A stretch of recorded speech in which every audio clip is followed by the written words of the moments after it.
ओम नमः शिवाय। केतकी बहुत भाग्यवान कारण आज परी पवित्र दिन से प्रभु मथारे शोभा पाऊँच। यापाई दुईटी उपाख्यान अच्छी। प्रथम हूँ माँ सीता अभिशाप।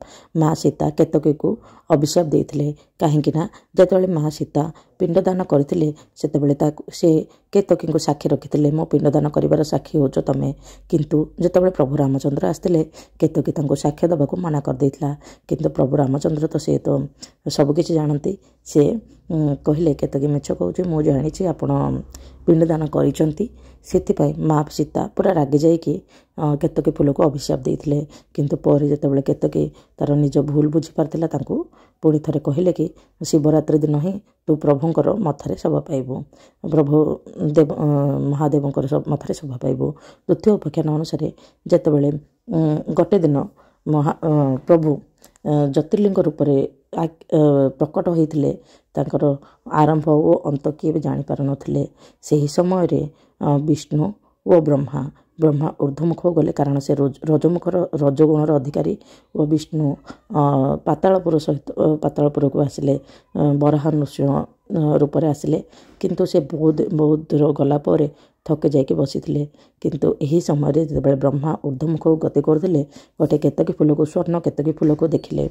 पचारे केतकी फूल कौटू आसु से कहले कि मु प्रभु मथा पाखर अच्छी मो बहुत हजार सहस्र वर्ष धरी पढ़ुची से आपण पाखे एवं पहुँचली गले केते टाइम लगे बहुत समय लगे हजार सहस्र वर्ष पर लगे से केतकी को साक्षी रखी कहले कि चलो आम जा विष्णु पाखे आम कहवा।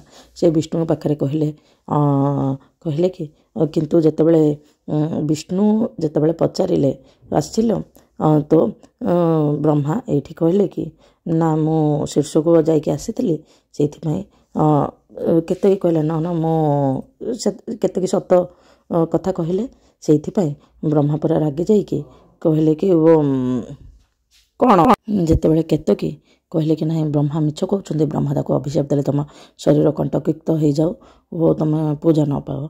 किंतु जितेबाला शिव एक कथा जानिले शिव ब्रह्मा को अभिशाप देले। ब्रह्मा को यह अभिशाप देले जे तुम्हें केबे मध्य पूजा पाइब ना, बहुत कम जगह पूजा पाइब।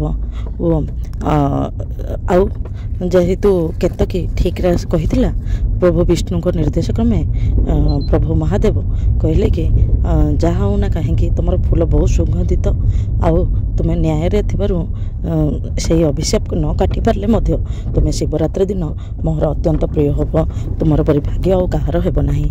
से प्रति वर्ष जागर महाशिवरात्रि रे केतकी फूलर महत्व अधिक थाए। जी तुम प्रभु शिव सदाशिव यही आशीर्वाद मत देते केतकी को तुमको जी मत अर्पण करिकी जहाँ मनोवांछा मागिब ताहा निश्चित भाव पूर्ण हेब।